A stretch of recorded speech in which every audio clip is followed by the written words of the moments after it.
বিশ্বকাপ ফুটবল নিয়ে উন্মাদনায় নিউ ইয়র্কের বাংলাদেশি কমিউনিটি। বন্ধুত্ব ভুলে মুখোমুখি ব্রাজিল আর্জেন্টিনা সমর্থকরা। পছন্দের দল ও খেলোয়াড়দের জার্সি কিনছেন সমর্থকরা। নিউ ইয়র্ক থেকে রাশেদ আহমেদকে সঙ্গে নিয়ে সৌমিক আহমেদের রিপোর্ট। নিউ ইয়র্কের বাংলাদেশি অধ্যুষিত এলাকা বাদ দিলে ফুটবল বিশ্বকাপের উন্মাদনাটা একেবারেই নেই বললেও বাড়িয়ে বলা হবে না। অন্তত বাংলাদেশিদের কাছে তাই মনে হবে, যদিও সিটি কর্পোরেশন নানা উদ্যোগ নিয়েছে। বাংলাদেশি ছাড়াও প্রিয় দলের জার্সি ও পতাকা কিনছেন অনেকেই। 2022-তে যেভাবে জিতেছে, ইনশাল্লাহ এবারও আর্জেন্টিনা বিশ্বকাপ নিব। আমরা আর্জেন্টিনা, আমরা ব্র্যান্ড। মেসি, রোনালদো, এমবাপ্পে ও ইয়ামালের মতো খেলোয়াড়দের জার্সির চাহিদা এখন তুঙ্গে।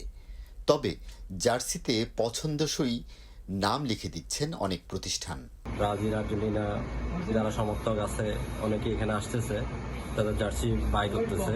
আমাদের লোকেশন হচ্ছে 1098 লিবার্টি অ্যাভিনিউ। প্রিয় দলকে এগিয়ে রাখতে বন্ধুদের আড্ডায় চলছে তর্ক বিতর্ক। আমি নিজেই আপনার ওই হাইতি আর ব্রাজিলের ম্যাচটা দেখতে যাব। My favorite football team is Brazil and my player is Neymar. My favorite player on the football team is Ronaldo. Bangladeshi কমিউনিটির এলাকায় দোকানপাটগুলো সাজানো হয়েছে বিশ্বকাপ থিমে।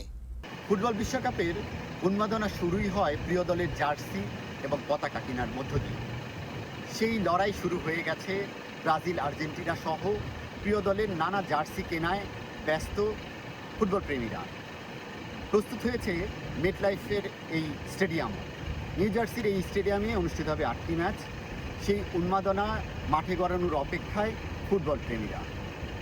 নিউ জার্সি থেকে সৌমিক আহমেদ, চ্যানেল আই।